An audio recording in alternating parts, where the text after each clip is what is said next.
What's good, YouTube? Your boy 21 here bringing you guys another video topic today. The topic today is the benefits of playing one deck for a very long time. And the reason why I want to talk about this topic today is because a lot of people often ask me, am I playing the same deck? Wow, I can't believe I'm playing gadgets for almost 2 years. And a lot of things along those natures. And I feel like some people would disagree with me playing the deck. I already know they'd rather me play Gear Gifts or something that's meta because they believe I'll win more in tournaments and I'll ultimately do better. Now granted, that's probably true. If I was playing something like Gear Gifts, especially with my experience with innovating stuff, if I did innovate technically a tier 2 to 3 deck, I could probably dominate with the deck, with a meta deck, if I played meta more often. But that's neither here or there. And I'm going to give you guys my personal reasons on why I believe it's more beneficial for me as a player to play one deck. Starting off with the mastery of the deck. For one, when you're playing the same deck over and over and over for a long period of time, you do master a lot of the basic combos. When it comes to mastering the basic combos, it comes to learning new tricks of the deck. For example, when I was playing my chain gadget list, I was wondering, like, what could I do with this? So I saw one of the OCG lists and I was trying to think, like, how do they play this deck? Now granted, then that's after I looked at the OCG list, that's when I figured out the first turn Draco Set combo, which I've done on multiple opponents. If you see my YCS article, I didn't do it in the article, but I brought out Draco Sack. But it was basically the same combo that you can do with bringing them out first turn. And I don't know if the Japanese were doing that in their OCG builds, but if they weren't, if they was, I had to figure this shit out on my own and how it works. It took me like maybe 30-40 minutes to figure it out. But either way, my main point is you learn combos with the deck that a lot of people would not know, because a lot of players, especially for where I play at, did not know you can make first turn Draco Sack and gadgets, especially with chain gadgets. Hell, people didn't know what the hell chain gadgets were. So you basically learn a lot of different shit that no one knows, which can help give you the upper hand in tournaments in the long run. Also, you're almost pretty much sure to win the mirror match every time. Like, I don't remember the last time I lost a gadget mirror. Like, I've played against other gadget players before and I've usually just dominate them. Not trying to say that be cocky, but I'm just saying that because I've been playing the deck for so long, I know when the deck cripple and how to cripple it. And it's funny because some people ask me, like, well, if you do this, the deck will cripple, and I'm like, nah, I think just straight out effect negation cripple the deck, but some people disagree. So you're almost sure to win the mirror match when you play a deck over and over and over for about as long as I've been playing gadgets.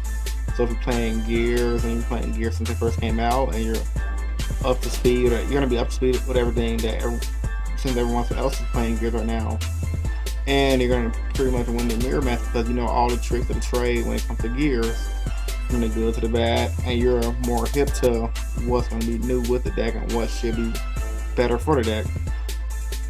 And also, when it comes down to mastery aspect, you will almost never play error with the deck. For me personally, since I don't get a lot of sleep due to work and school, and these events do have you get up to 6 o'clock in the morning, get up to travel. I'm tired a lot.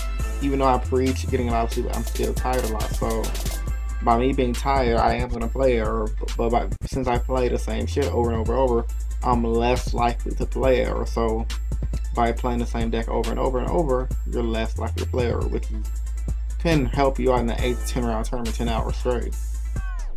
Also, playing the same deck helps build your innovation for the game. Like, you have to think outside the box a lot, and I mean a lot. If you're playing the same deck for a long time, and like say for example you're playing let's say Dragoonies when they first came out, and they were hot for, I wasn't playing the game around, I was playing Naruto, but apparently Dragoonies were hot for a little bit and they kind of died off, and then obviously last year with the release of the Dragon Rulers, it became hot again. So anybody playing Dragoonies during the time when they were in slump, they had to think outside the box to win. They were very resourceful. They had to dig through all the commons and find a lot of combos that correlate to their Dragonity monster, which is not an easy job. It's not an easy job when I play gadgets. I have to constantly change my side deck up to adjust to fight the meta, and which is why I get a lot of shit for running on orthodox cards like Prohibition and even Deck Devastation Virus, oddly enough. But unless somebody like fucking Billy Brick or Kev Jones runs it, then it's not unorthodox, but that's another video for another topic.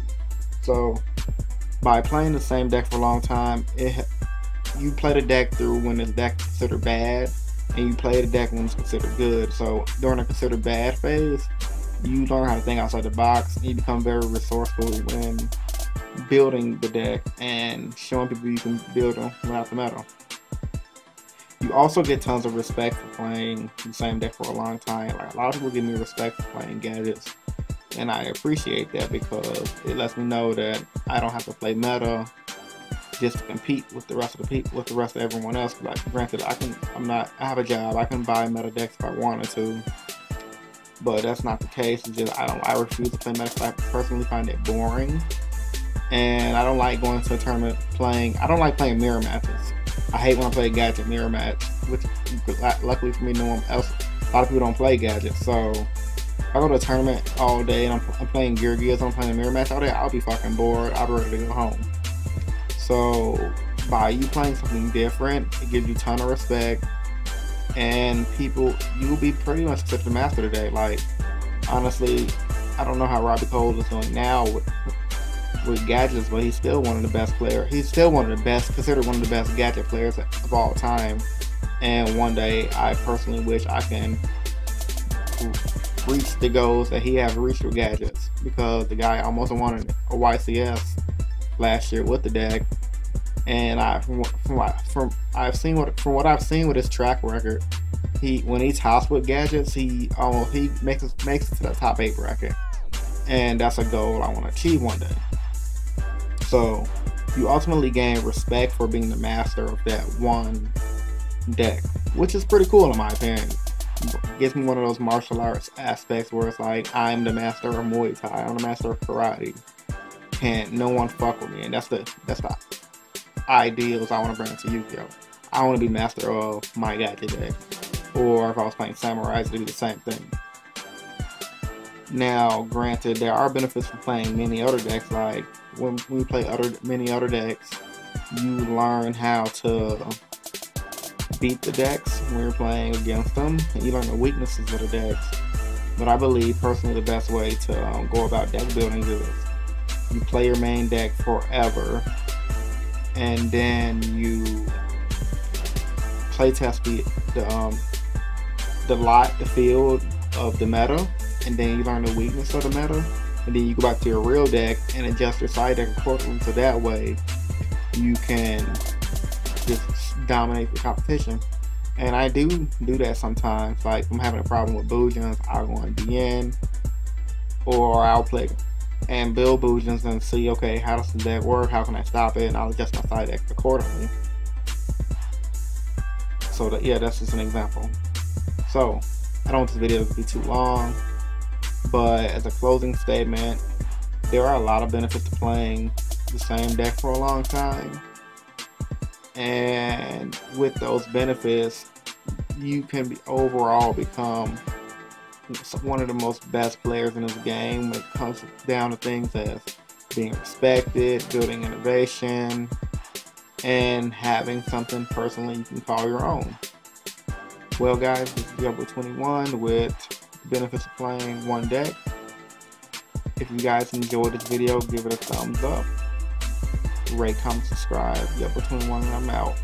Also, tell me guys if you agree with this idea in the comment section down below, and tell me guys also what decks do you like to play if you for a long period of time that you would consider this making it your one pet deck, as I like to call it, and see how you feel about that. So yeah, guys, tell me what your favorite deck is in the comment section down below, and how you plan on if you plan on playing that for a long period of time. All right, I'm out. Have a good day. Deuces.